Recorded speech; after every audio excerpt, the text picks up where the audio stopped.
د اسیا محرابي د دغه احساس نه وروسته زما غریوې هم راډکې شوي دي، خو زه به کوشش وکړم چې دا یو شعر دی او ستاسو په درانه حضور کې وړاندې کړم.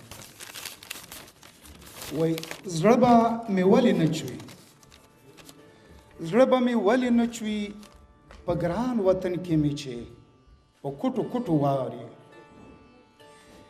زړه به مې ولې نه چوي په ګران وطن کې چې مې په کوټو کوټو واوري، ستونزې یې منګه ګالو ګټه یې بل ته رسي. په ګران وطن کې مې چې لومړنۍ واوري ووري، زما د ښار او کلو دا ګران وګړي به وس، دا ماشومان به څنګه ویریږم پاکه ربه چې مړه له یخه نشي.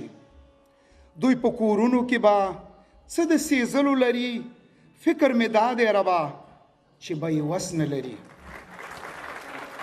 څوک چې خیمو کې اوسي هغوی چې چت نه لري، څنګه به ژوند کوي وس.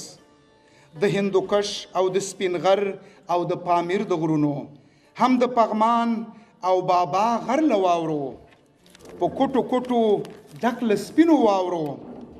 خو په لمنو کې بې وزله ولس، دغه بې وزله افغان نفرت له واورو کوي، دای هم حق جوړیږي څوک چې له یخ رپیږي. سپرلی به راشي پرې بیا واورې به ولی شي هم، خوړونه ډک به شي ټول، سیلاب به شي ټول، سیندونه وغړمبیږي، بیا به دا خړ کورونه ځمکې رمې ډاګونه ټول د اوبو سلاړ شي.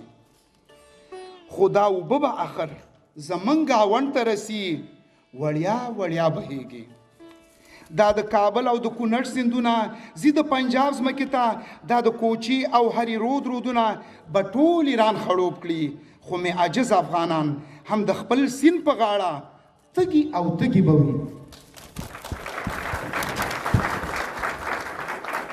نه خو چا کله هلمند کې نه په دشتو د بکوا هم اوبه سمې په ورخ نه کړې، نه یې هم له دې سیندونو د ویالې کم غم ونه خوړ. ځکه تش پراته مدام دي، له غنمو تش کندوان دي، نه خو هیڅ یو سیاستوال هم، نه خو هم زمونږ چارواکو د طبیعت له دومره زیرمو، غرونه ډک له جواهرو د غریب ګېډې لپاره، د مړخ او تن پوښښ له هم د کور په ودانیو جوړونو د ښوونځیو هم. خو چا کله ونه ویل د درمنو ناروغانو د یتیمو ماشومانو په دې باب کله چا هم خو د ذرې فکر ونه کړ. لا پښتو او شتو اوبو کې د برېښنا قلت سمونګه له کلونو مخامخ یو. خو اکثر مو هره ورځې که واړه دي که زاړه دي، قدرتمند که دولتمند دي، که عاجز دي که غریب دي، تل د دروغو لاپې کاندي. هر یو لاپې کړي د تورو، خو دا توره تش هوا کې د دوی لاس باندې خوځېږي. هر یو ځان ته زمری وایي، د غیرت ترانې وایي، که وکیل د پارلمان دی یا وزیر صاحب علیشان دی. له پاچا نه تر مدیره فقط عیش او نوش کې ډوب دي، په لسګونو باډیګار دي، د مرمو ضد موټران دي، پسې وروسته چې روان دي. پاڅئ پاڅئ پاڅئ پاڅئ افغانانو، زه مستشوق کړم، زه بیا په احساس کې ووایم. پاڅئ پاڅئ افغانانو، د وطن یې ارمانجنو، ټکی کېږدئ دې بازۍ ته، دغه لوبه کړئ ویجاړه، سره یو ځای شئ یو موټی، خپلې چارې عملي کړئ، طرحې ټولې مو علمي کړئ.